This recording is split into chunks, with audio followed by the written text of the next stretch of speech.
Hello, and welcome to Roll for Topic, a roundtable discussion about topics related to running role-playing games. I'm Chris Salzman. And I'm Andy Rao. So, Andy, you sent me a message before we jumped on that you wanted to ask about all the different games that we have been buying, and of course, running immediately after we bought them. Yes. Yeah. Well, what else would you do with a game that you buy, Chris? You Uh, wouldn't buy a game that you didn't have a concrete plan for running, right?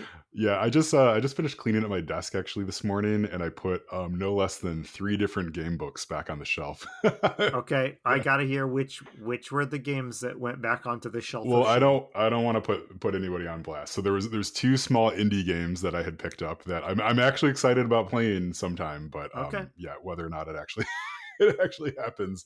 The third one was World Ending Game by I think it's Everest Pipkin. I'm gonna look that up real quick.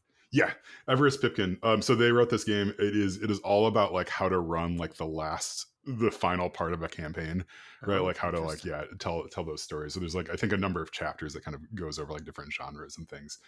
Yeah, looks super cool. I've played other games by them as well, and it including the ground itself, which we played on the podcast We did, a while yes. back. Yeah, so I That really was a like fun time. I really like their design sensibilities quite a bit. So I'm excited to dive into that at some point. But right, I also needed to Yeah. clean my desk up. Yeah, absolutely. I've gotten a couple of Kickstarters come through on me after, the obligatory couple of years of, Mm-hmm. limbo status. So any day now, a Goodman Games Kickstarter for a dungeon based around some sort of. So I've deliberately not really read up on it, even Mm-hmm. though I backed it because I kind of wanted to be delighted and surprised by what shows up.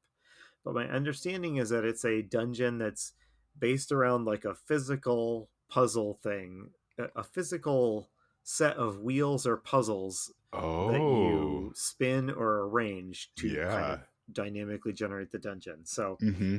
I think the name of the Kickstarter was The Music of the Spheres is Chaos or something like that. So it might actually be showing up today or in the next day or two. So That's fantastic. I will let you know that I watched a little bit of a video they had put together of them sort of like working through the design of it, and it's one of those ideas where as soon as you hear it, you're like, "Oh my goodness, of course, right?" yes. Yeah. So I think you're in for a treat when you actually get that in your Okay. hands. Well, I can't wait. I am a sucker for that sort of thing. My hope these days as a GM is just that I'll be able to find the players and the opportunity to run some of these Mm-hmm. awesome things because I do feel like there is a real we're at a real high point of kind of creativity and variety and diversity in what's out there. The Mm-hmm. challenge is that it's hard to bring those to the game table, right? Yeah, you and I were chatting earlier today about you'd found there was a number of like 5e compatible books that someone has put together that are Yes. sort of based on movies. Like, Yes. like Escape from New York is the one that stuck out to me, right? Or yeah, Highlander, like those sorts of things. So you can sort of play in that movie universe inside of a fifth edition. The thing that like stuck out to me about that conversation, another conversation I've had recently, is this sense of like none of the systems are quite right for these things, Yeah. but it's really like that's sort of not the point. It's right like, can you get people together that are interested in playing a game is sort of the hard part. And then it's Yeah. like we can debate about systems and stuff, but if everybody just sort of wants to play 5e, like play 5e, right? Like you'll be okay. Yeah, well, it's we are in this hobby full of nerds of various sorts, and we would all be delighted when our favorite TV show or movie or comic, whatever franchise, finds an RPG incarnation, right? Hmm. But like bringing that franchise into the hobby is just like the first part of that experience, right? Because then you have to pick a rule set. What Hmm. rule set is it going to be run? And so you have this experience of, insane radical fans of whatever, Doctor Who, excited that someone got the rights to do this as an RPG, but then it's ruined because they're using a rule set that the people don't like, right? So Yes, yeah. like we're a very finicky and hard to please audience, I think. I know. Yeah, it's pretty terrible, honestly. It's like, yeah, can't you be happy that there is a board game version of whatever? Right, Like, yeah, exactly. Yeah. yeah. So the other game that's on my radar that I ordered, I plunked down cash for this and ordered it, is have you heard of Beam Saber? No, I It have I not. know, like I had not either, but it is a forged in the dark game Hmm. of like teenage mecha pilots. Oh my goodness. I Okay. know. Doesn't that sound great? Yeah, It's been on like itch.io, however you say that. I think it's itch.io, but I do like Itch.io. All itch.io. right. Itch.io. It's been on that in PDF form for a while, but it got a nice hardcover release. So I was like, I love mecha so much, and I've run so few mecha related games over the Yeah, last 30 years of my life. yeah. But I mean, I just have to support the cause of good mecha games. Yeah, So I mean, yeah, for listeners, like at about 20% of Andy's brain is devoted to mecha at any one time. like So at yeah, all times, there's yeah, mecha in the back of my head. So yeah. Chris, we are living in a high point of mecha awesomeness right now in the Hmm. RPG world. So Yeah. I which makes the fact that of everyone in my life that I know, only I really love mecha. It makes it Yeah. extra painful. But Yeah, it's I mean, I love how like there's these, like it's almost like fads, right? So like, zombies was the big fad whatever 10, 20 yes, years ago.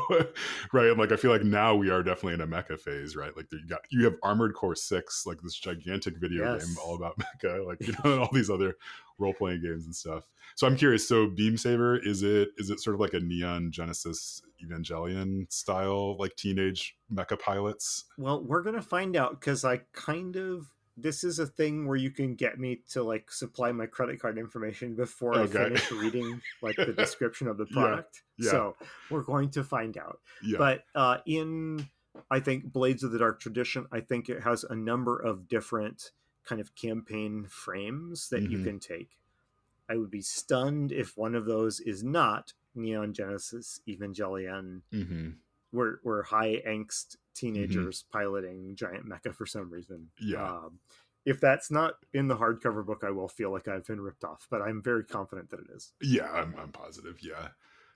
So speaking of Kickstarters, so Kickstarters and hitting back before you finish reading it. So we did want to mention the Monstrous Kickstarter. So Yes. our friend and co-podcaster on the network, Kyle Latino, is doing this Kickstarter for Monstrous, which is like, I guess the way that I keep on thinking about it, and maybe this is totally inaccurate, it's sort of like the monster manual you actually want, right? It's like, Yeah.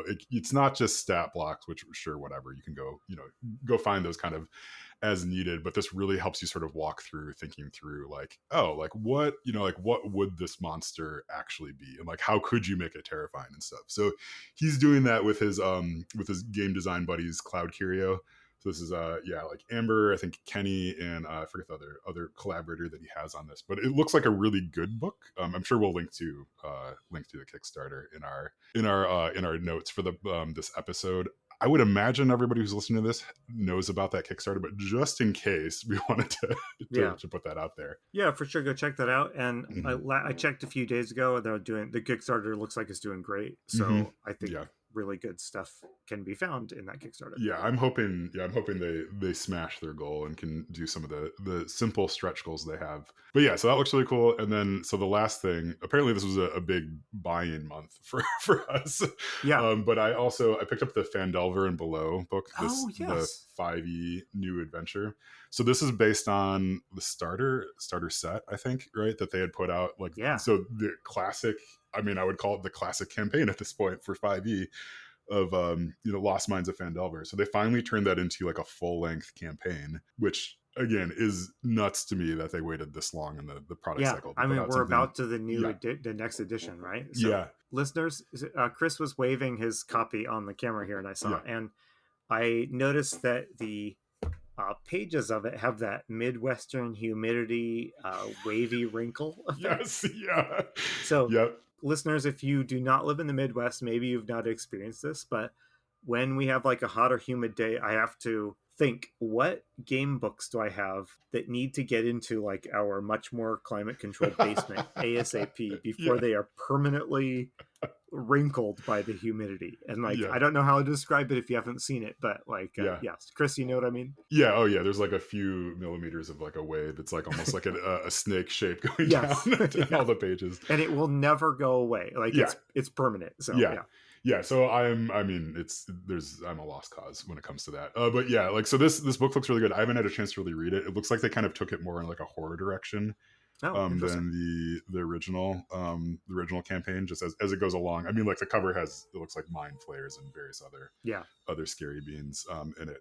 But so I've run that Lost Mines of Phandelver. I've ran like the first part of it a few times, and I've done the whole sort of campaign. That was like, for longtime listeners, I did this lunch campaign that lasted for a while. We played through that starter set, and I think it holds up really well. So I'm excited. I'm hopeful I can actually find a group and maybe actually Yeah. run it, but we'll see what actually happens. But for the time being, I'm just happy that there's more of Phandelver out there, and I'm going to keep that one. Keep that one on the shelf until I get. Yeah, I was going to ask, kind of what were your hopes? I mean, this is the first 5e book you've picked up in years, probably, right? Mm-hmm. And I was going to Yeah, ask what your kind of hopes were. Are you looking at another lunchtime game, like 1 hour yeah. in game experiences every week or something like that? I've been thinking about it. Like, yeah, I keep thinking if there's a way that I can do it. My work situation is such that I don't know if I can easily do like a lunch game, but maybe. Yeah. Yeah, so we'll see. I think like that's sort of on the table. I've also been thinking about, like, we've been toying with the idea of doing a lower key winter roll for Topic Con, Mm-hmm. and maybe running some of it there, Ooh, like yeah. doing like a couple sessions or something of it, and see if we could get through a chunk of it. I don't know. Yeah. So I mean, I'm not holding on too tightly to anything. I have a toddler right now, so that just makes planning. It's just Yeah, for it's sure. a fool's errand Yeah. to try Why to why plan even anything. bother making a plan, Yes. right? Yeah. Yeah. But someday I'll get back to regularly scheduled long campaigns. Okay, well, hey, Chris, Hmm. for our topic today, normally we roll on the table of topics and Hmm. we talk about whatever we roll. But I wanted us to revisit a topic we have discussed in the past because I recently ran into this. And by recently, I mean like 2 nights ago, Oh, I okay. ran into Yeah. this Yeah. in my own GMing, and I have a feeling it's a problem that plenty of GMs run into. And the topic is, what do you do when your players are kind of pursuing a course of action that is way different than you expected or anticipated? Oh, interesting. I want to talk about this as a general topic, a general challenge for GMs, but I'll Hmm. explain to you the specific incarnation it took at my game table just a couple of nights ago. Okay. So, you ready? I am ready. Yeah, I'm Okay. excited for All this. Yeah. right, buckle in, hold on to your hats and glasses. Okay. So here's my disclaimer before I start talking about this. I'm going to be talking about a game night that didn't go as planned, Hmm. but it was a game that was really fun. I think the players had fun. I had a good time. So when I say like it didn't go right or it went wrong or something, I am not suggesting that the players did something wrong Hmm. or even that I as a GM necessarily did something wrong, because we all had a good time and we had smiles on our faces at the end of the night. Yeah. But it's safe to say the adventure did not go as planned. So here's what happened, Chris. And I would invite you to like raise your hand or speak up when you identify the point where I started going astray in my jamming. Okay. Okay. So the game was a Star Trek one shot. Hmm. Okay. So we have successfully played the Star Trek Adventures RPG before with this group, had several sessions, had a good time, wanted to revisit it. I wanted to do something short and contained that maybe we could even do in like one game night, because Okay. scheduling is really hard for this group. And I didn't want to risk having something have to spread across multiple months. Yes. Yeah. So I devised an adventure that I thought would make a good self contained Star Trek adventure. Hmm. This is about like 40% from a published adventure that I won't name, and about 60% like me riffing on it. So I can't really blame the published adventure for what went horribly awry. Okay. Here's the basic setup. I decided we are going to do a simple scenario where the player characters come across a ship like a friendly ship that has been disabled by like a science experiment gone wrong. Seems And straightforward. Yeah. yep, exactly. I did have some horror. We talked about this, I think, in the last episode or two. I did want to inject a little bit of Halloween horror into this too. So Mm-hmm. that's some of this is lurking in the background. So I had in my mind, I wanted the scenario where they would board the ship and they're exploring it, trying to figure out what happened. And while they're on the ship, once they get on the ship, they would discover that, an enemy alien race, the Cardassians in this case, are Mm-hmm. also on the ship and are trying to loot the ship, basically. Yeah. So what I had in my mind for the scenario was sort of a cat and mouse game where the PCs are kind of sneaking around this disabled starship, avoiding the enemy aliens and kind of coming up with a plan for taking the ship back from these evil aliens. Okay. All There are right. some like extra wrinkles to this I won't go into. Like Mm-hmm. there was some a survivor of the original crew that was also doing kind of guerrilla stuff on the ship that they could link up to or Mm-hmm. maybe get in the way of, you know. Mm-hmm. So there was a few extra things in there. Here is what I did, and maybe this is where you'll raise your hand that things went wrong. It's like I've got to find a way to disable the massive advantages that like a Star Trek Federation ship could bring to this scenario, right? Yes, of which there are many. Yeah. Yes. Okay. So, I mean, the PCs are the captain and bridge crew of a ship of like, 200 people that can Mm-hmm. do anything it wants, that can call on all sorts of expertise. So I was like, well, so this accident that disabled the ship, it essentially created this like background radiation that disables most advanced Federation technology. Yeah. So This is like the cell phone problem in movies, right? yes, Like, it yeah. is. Yeah. I was exactly trying to deal with the cell phone problem in movies. So Mm-hmm. communications don't work. A lot of the Star Trek gimmicks. I wanted to just get the Star Trek gimmicks out of the way. So Mm-hmm. transporters don't work, et cetera, et cetera. Okay. What do you think happened when I started this scenario? I think they were probably immediately annoyed that they couldn't they couldn't have access to everything Yeah. like that. I think the big question I have, right, is did they not see the Kardashian ship that's sort of like nearby? And did you start them on the derelict space station? Yeah. Yeah. Great question. So the Cardassian ship had come and gone for plot reasons I'm not going to get into. Okay. Yeah. But I did not start them on the spaceship, and Yeah. that was at Hmm. least one of my many jamming mistakes, Yes. right? Yeah, that's the mistake that I make all the time is, giving them some sort of option to get into the adventure. And like you have to like just start with like, and as you're beaming onto the ship, like Yes. yes. Yes. Okay.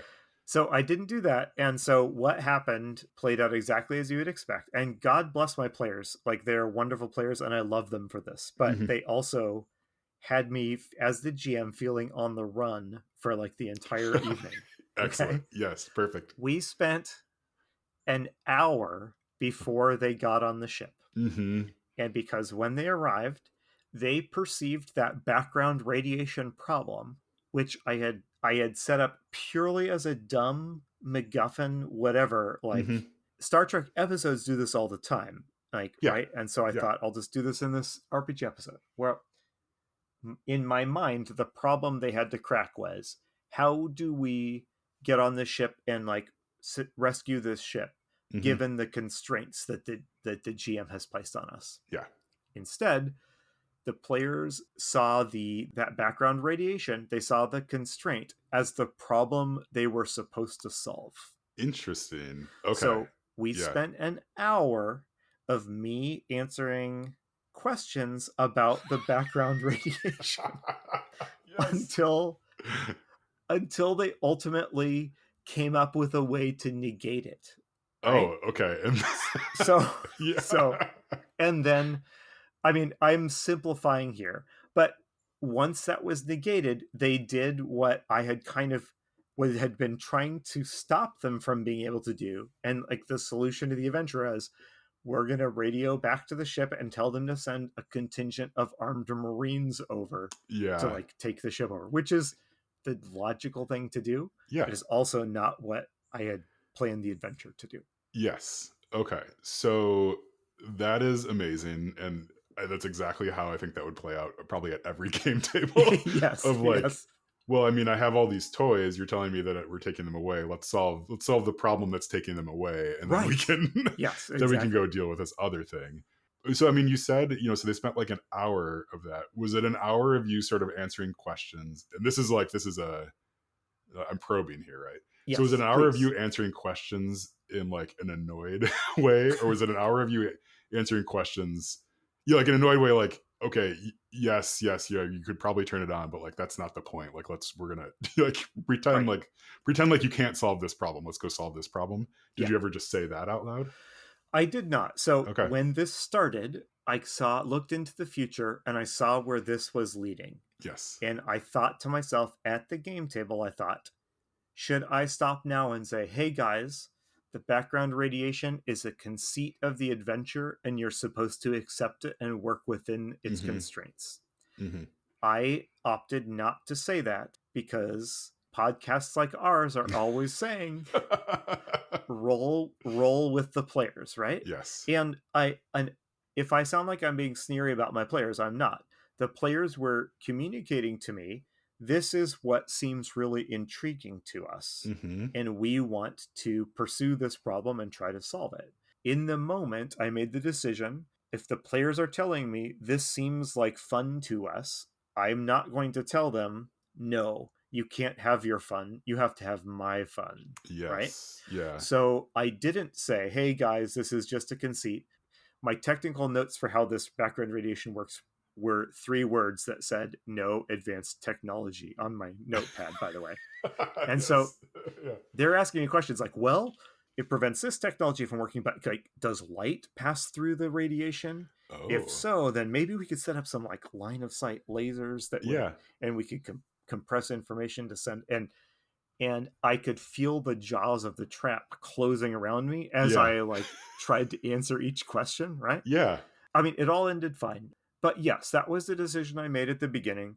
I had the option to kind of break that fourth wall and say, hey guys, this is one of those Star Trek episodes when, for no good reason, you just can't use the transporters. Mm-hmm. Instead, I rolled with it, and I saw I was not able to stop them from solving the problem of that background radiation using their very clever ideas and logic. Mm-hmm. So, I mean, I would posit that it sounds like this was an extremely successful game, right? Okay. Right. Because I think right, to me, part of the reason we play these games is to be surprised a bit. Right. Like, so again, like you said, right at the top, like this was not exactly the adventure that I'd planned, but everybody sounds like they had quite a bit of fun. You got stretched in a way that I think you were not planning on, right? Of like all of a sudden, like I don't have notes for it, right? Like, yeah, Right. you don't have notes for this, right? And then it's like it ends up being this really cool back and forth then of like you're sort of navigating that space of like, okay, there's a problem and they're asking me questions and I have to sort of like figure out on the fly sort of like what the truth is, like the truth of the Yes. matter. And like what's the narrative truth, I guess I should say, right? Because it's like it's all kind of gobbledygook anyway, right? You're just coming up with like how could this work, right? On the fly.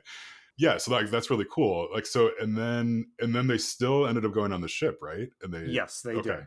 What happened once they got on the ship? When they got on the ship, because they had negated this MacGuffin background radiation thing, Mm-hmm. they were, as soon as they assessed what the situation was, they Mm-hmm. did the logical thing, which was contact their Yeah. ship and say, send Okay. over a load of Marines. Okay, so they didn't even stay to like clear it out with the Marines. It was just send in. So Yeah. so they did, and that's why I say I'm simplifying a little bit. Okay. They did engage a little bit. They did engage with the premise enough that we had a couple of good scenes Mm-hmm. of Yeah. like the players confronting a challenge and overcoming that challenge. So we Yeah. did have a couple of good scenes. And I want to reiterate, I'm not complaining about my Mm-hmm. players in any way. That said, I had this gigantic map of the ship I had drawn out that I Yeah. imagined we would be kind of tensely moving from location to Mm-hmm. location. And that didn't happen at all. Yeah. You shared a picture of that map, and I I looked at did. that and I said, "Wow, something bad is going to happen in the sick bay." I That's what I was so said. excited about that map. Yeah. Something bad did happen in the sick bay. Okay. That was Good. actually where something bad happened. But Yeah. yes.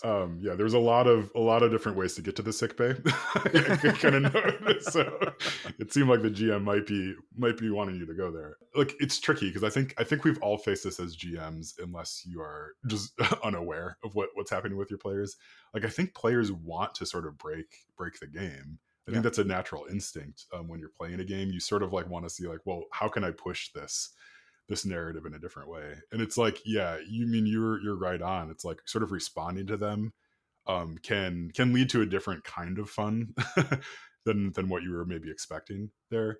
And like it is sort of on brand for I think Star Trek to have those resolutions of like, oh, actually we figured out how to fix our advanced technology, and now so we're sort of like we can handle it now. Like that's sort of the dream of Star Trek is we finally figure out the technology and now everything works and everything's peaceful and all that sort of stuff. Like whereas like Firefly, like I'm thinking about like other stuff that's set in space, like part of the charm of that is that everything is breaking down all the time, right? Like and you Hmm. you can't ever fix it, so like you do have to just go in sometimes and sort of figure out the situation yourself, right? Like you don't have backup to call like that. But if you have the might of the Federation behind you for any problem that presents itself, like you're always going to kind of want to rely on that. All that said, I think like, yeah, going back to it. So like, do you think any of your players knew that you were sort of struggling to like get it on track a little bit? I think so. I Mm-hmm. think of the players at the table, I think a couple of them were probably thinking, this is just a conceit of the adventure. Mm-hmm.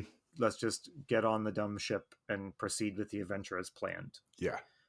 They were not the most like vocal players though. So Okay. if that's what they were thinking, that's not what happened. Yeah, I think it is like also a play style thing because I think as GMs, if we sense that our GM is maybe struggling a little bit, I think there's that impishness inside of you that might say like, oh, well, let's kind of like needle them and push them a little Yeah. bit.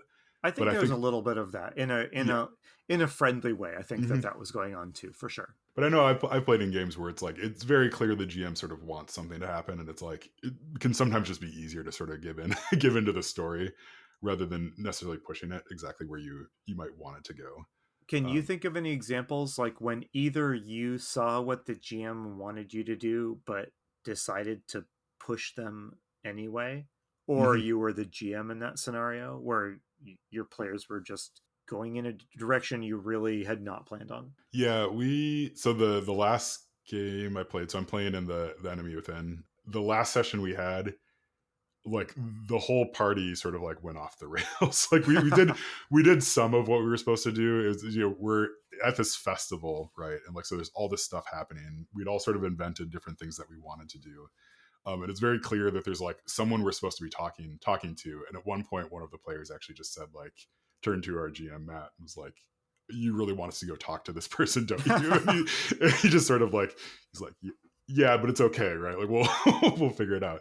So like I give him a lot of credit for in that moment and in that session to just be like, well, let's just sort of like let them play around and sort of see what they want to do.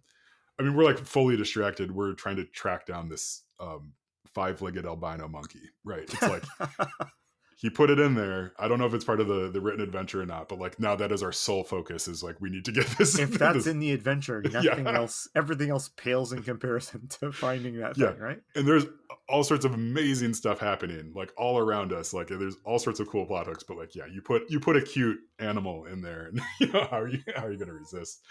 But yeah, but I mean, like, I think like, and again, some of that stuff can be fun. And I know he's probably like, we're probably still sort of fitting within the parameters of what he has planned. There might be some adjustments and stuff. And it's like, it's sort of okay. I mean, I think like there's a difference though between following something that's in the game. And I think that's appropriate as a player to sort of like see what the space can contain and what you can go through. And the opposite of that of sort of just like the edgelord thing of like, I just burn down the city and walk away, right? Yeah. There is like a shared sort of responsibility at the table of like, are you working within the parameters or are you just gonna like, yeah, do the photon torpedoes and blow up that ship and then go off and do something else? You see kind of two ways of engaging with the role playing game, right? I Mm-hmm. mean, you can engage with the scenario on its own terms, or maybe you see the fun of role playing games as like grappling with the very terms of the scenario Mm-hmm. itself. I don't know if that's something that like in a like a session 0 or something you would nail out, or if that's Mm-hmm. just something that has to be negotiated like with your individual players as the campaign rolls on. I think so, right? Because like different players have different personalities, and I think there's reasons they come back to the table. I think for me, I'm always interested in sort of like what's the next story beat, right? Like Hmm. where's this thing going? Like that's pretty interesting to me. But I've definitely had players where the interesting thing to them is sort of the chaos within the parameters you give them, Yeah. right? It's like yes, we're going to go through this dungeon, but I'm not going to do it like the way that you want me to, right? And like, part of that is like then the mechanics, like they butt up against the mechanics of like, well, you can try to sweet talk your way past every guard, but eventually you're going to roll wrong. And then what are you going to do, when they raise the alarm? And like, that to me is the fun of it, right? Like you can't simulate that in, like with 100% success in a video game, right? I think it sounds like Baldur's Gate 3 gets pretty close to like just sort of do whatever you want, but there's still always going to be those things that only work at the table of like, I need an NPC right now. Like you can just sort of invent that on the fly. Well, it's interesting you should bring up video games because that did occur to me in the course of reflecting on this, Hmm.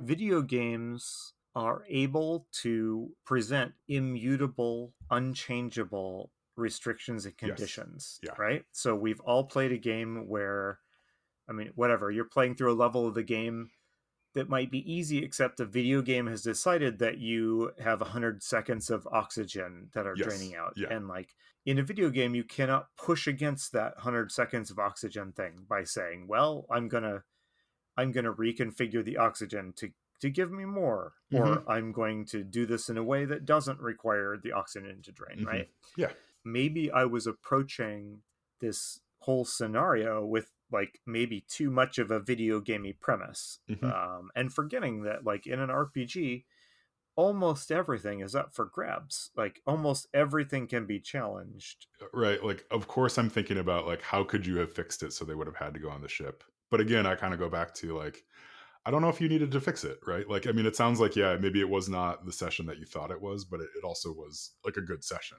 Yeah, right? Like you could have. There's different hooks you could have put in there for like certain players being like, no, I have to get on that ship immediately.